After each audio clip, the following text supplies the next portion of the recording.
ఇదే ఎనర్జీతో ఉన్న మంచి మనోజ్, ఇదే యాటిట్యూడ్తో ఉన్న మంచి మనోజ్, ఇదే టాలెంట్ ఉన్న మంచి మనోజ్ సపోజ్ మోహన్ బాబు గారి ఫ్యామిలీలో కాకుండా ఇదే ఫిల్మ్ ఇండస్ట్రీలో ఉంటూ మోహన్ బాబు గారి ఫ్యామిలీ కనుక పుట్టి ఉండకపోతే ఇప్పుడు అతని జర్నీ ఎలా ఉండేది? ఇలాగే ఉండేది అనుకుంటా. రియల్లీ నాకు తెలిసి ఇలాగే కొత్త సినిమాలు చేసేవాడిని, అప్పుడు కొత్త డైరెక్టర్లతోనే చేసేవాడిని. అంటే ఇంతమంది ఇంత సాఫీగా ఉండేదా జర్నీ అని? సాఫీగా ఉండేది నాది, ఇప్పుడు సాఫీగా లేదండి. నేను ఎవరు చెప్పారు అంత సాఫీగా? నా జర్నీ ఐఎమ్ క్రియేటింగ్.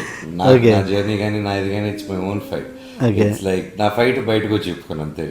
అంతేనా? నా ఫైట్ కూడా డీల్ విత్. ఎలా అండి సపోజ్ చెప్పండి ప్రేక్షకుల గురించి.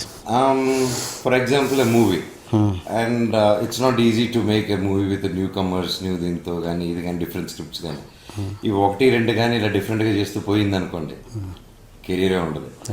అండ్ నేను అలా భయపడిపోయి వెళ్ళి చేసిన అయితే ఎప్పుడో ట్రైల్ చేసేవాడిని పెద్దోళ్ళని వీడేసుకొని. And this my 11th year రన్నింగ్. 11th yearకి వచ్చాను, ఇంకా రాబోతుంది. ఇంకా స్టిల్ 10th year అయిపోయి 11th ఉన్నా. And till now I didn't feel insecurity. And నాకు main advantage and boosters majorly from the new age audience and students, youth. నేను ఏ ఫిల్మ్ చేసినా నాకు సినిమా తర్వాత ఇర్రెస్పెక్టివ్ హిట్ ఫ్లాప్ ఏది వచ్చినా ఆ సినిమా మార్కెట్ తగ్గలేదు కానీ ఏదో ఒక ఇంచ్ పెరుగుతూ వెళ్ళింది. That means they love me, they love my work. And the difference of the concept of the films నేను ఇచ్చేది వాళ్ళకి నచ్చింది, వీడు ఏదో ట్రై చేస్తున్నాడని. సో అది ఉన్నంత వరకు ఐఎమ్ హ్యాపీ. అండ్ ఒక ఆర్టిస్ట్ ఒక హీరోగా చేయాలని ఫిక్స్ లేదు నా మైండ్లో. అటు విలన్గా రెడీ, అటు కమెడియన్గా రెడీ, దేనికైనా రెడీ క్యారెక్టర్ వచ్చినప్పుడు. సో నా మైండ్ సెట్ అలా ఫిక్స్ అయిపోయింది కాబట్టి I'm for me thus no way thus tension coming. ఈ చుట్టుపక్కలకి రాదు టెన్షన్, లోపల రాదు. అవునా? ఓకే. ఆర్జన్ గారి అటాక్ ఏంటి? అందరు ఈగర్గా వెయిట్ చేస్తున్నారు బయట జనాలేమో, మీరు ఇంకా ఏంటి అది దాంట్లో? సింపుల్ ఈక్వేషన్ అండి. ఆఫ్టర్ షౌర్య వస్తే they can sell it for even bigger rates. So that's only reason. So they're just makers are waiting for that reason. So ఇది అయిన వెంటనే he'll do that. Okay. And ఒకటి చెప్పండి, మీ ఎనర్జీ లెవెల్స్ అనేది అందరికీ తెలుసు, బట్ ఇంకా నేను ఒక ప్రేక్షకుడికి అడుగుతున్నమాట, ఇది ఇంత ఎనర్జీ ఉన్న మనోజ్కి ఇంకా పడాల్సినంత తగ్గట్టుగా ఏదో సినిమా రాలేదు, ఇంకేదో వెళితే అని ఫీల్ అవుతుంటాను నేను. నాలాంటి వాళ్ళు చాలా మంది కామన్లీ ఆస్క్ వస్తుంది, ఏంటి దాని వెనుక రీజన్ ఏంటి? ఇంకా మీరు ఆ లోటు మీకుందా? నాకు లేదు ఆ లోటు, జనాలకు ఉంది. నా వెల్ విషెస్ అందరికి ఉంది ఆ లోటు, బట్ నాకు ఆ లోటు లేదు. So I'm happy what I'm doing. Success failure అనేది వచ్చినప్పుడు వస్తుంది, అది వచ్చినప్పుడు ఎవరు ఆపలేరు. So the range of success as long as నన్ను తిట్టుకోకుండా నేను చేసిన సినిమాలు అబ్బా అనకుండా ఉంటే చాలు, అప్పుడు అనకుండా కాపాడుకుంటూ వస్తున్నాను. So in that as an actor I'm success in that way. Success అందరూ ఒప్పుకుంటారు. లైక్ నా సాటిస్ఫాక్షన్ అక్కడ వరకు లైట్. సో నా సాటిస్ఫాక్షన్ సక్సెస్ కి ఫెయిల్యూర్ కి అసలు సంబంధమే లేదు నాకు. నా హ్యాపీనెస్ దాంట్లో పెట్టలేదు నేను, నా హ్యాపీనెస్ పనులు పెట్టాను. అండ్ మీరు పాటలు రాస్తారంట, నిజమేనా? అప్పుడప్పుడు.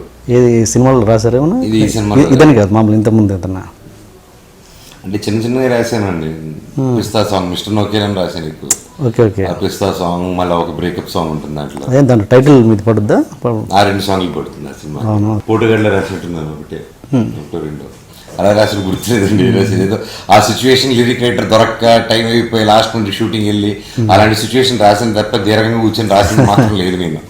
ఇది ఏమంటారు, ఫర్ సిచ్యువేషన్ తప్పక చేస్తారంటారు చూడండి, కరెక్ట్ సమయం దొరకట్లేదు నాకు. సో అలాగే అనమాట. అండ్ సినిమా మేకింగ్ విషయానికి వస్తే చాలా సార్ మీరు ఎప్పుడైనా అనుకున్నారు అసలు ఇది కాదురా మన సినిమా, ఇది ఇంకేదో చేయాలి అలాంటి ఏదైనా? ప్రతి సినిమా కనిపిస్తుంది, ప్రతి సినిమా కనిపిస్తుంది, ప్రతి సినిమాకి ఇంకా బెటర్గా చేయాలి. ఈ సినిమా బెటర్గా చేయడం కాదు, మన జోనర్ ఇది కాదు, మన జానర్ ఇది కాదు, అసలు మన స్టైల్ ఇది కాదు, ఉంది ఇంకోటి. అంటే మీకు నాకు మార్కెట్ ఉంది కాబట్టి ఇది చేస్తున్నాను, జనాలు అది కోరుకుంటున్నారు, ఇది చేస్తున్నాను, కానీ ఇది కాదు నేను చేయాల్సింది అని ఏదైనా ఒకటి అలా ఉందా? అలా ఫిక్స్ అవ్వలేదండి. ఎందుకంటే మీరు చూస్తుంటే నా జర్నీ చూస్తే మీకు అర్థమైంది ఫిక్స్ ఏంటో అదే రకం వచ్చి ఉంటాయండి. థ్యాంక్ గాడ్ నేను ఫిక్స్ అవ్వలేదు.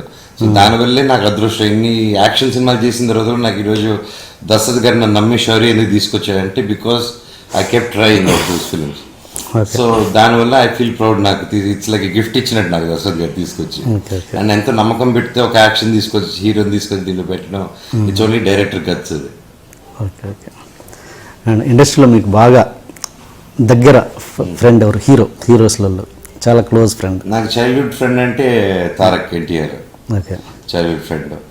అండ్ అలాగే నాకు చరణ్ ఫ్రెండ్. అండ్ బాగా క్లోజ్ వచ్చి రానా, Nani, Naresh. So we're all. And బాగా ఇంకా క్లోజ్ అంటే లైక్ ఇండస్ట్రీకి వచ్చిన కొత్త నుంచి బాగా క్లోజ్ అంటే సునీల్ అన్న అని పిలుస్తాం కాబట్టి Sunil here, so he's also very close.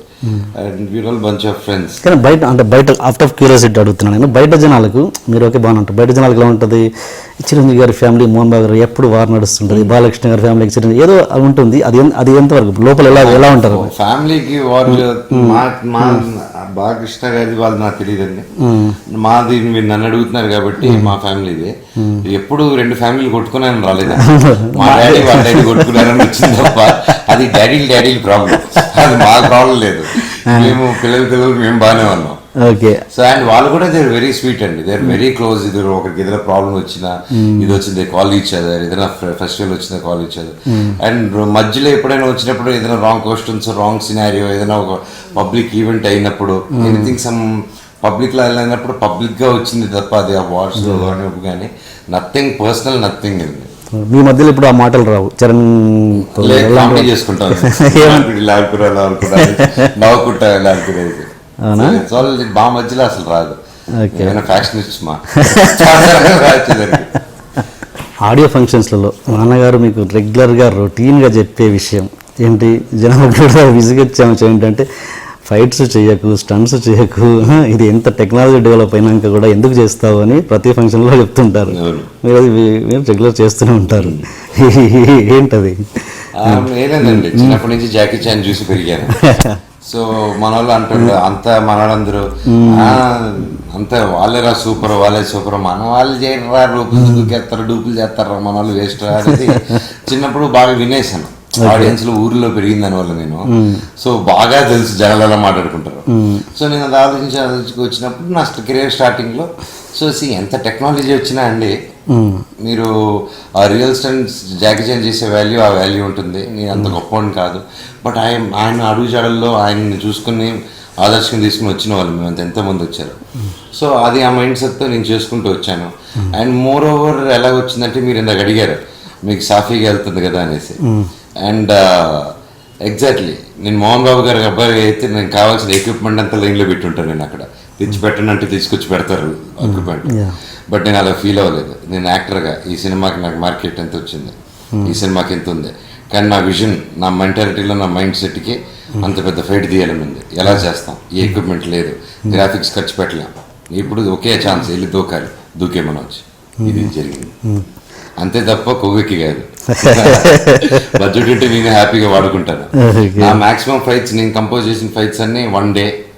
పోర్టుగాడ్లో 3 ఫైట్లు ఉంటాయి ఇంక్లూడింగ్ క్లైమాక్స్. 3 ఫైట్లు 1 డే అంతే షూట్ చేశాను. రెండో రోజుకి ఫైటింగ్ కలిసి మాస్టర్ లేకుండా మీరు ఓన్గా కంపోజ్ నేను ఇంకా రాంబాబు మాస్టర్ అనేసి ఇద్దరు కలిసి ప్లాన్ చేసుకుని 1 డే ఇప్పుడు నేను రాంబాబు మాస్టర్ కలిసి చేసుకుంటూ ఉంటాం. ఫైట్ మాస్టర్ లేకుండా చేసింది ఏం లేదు మీరు?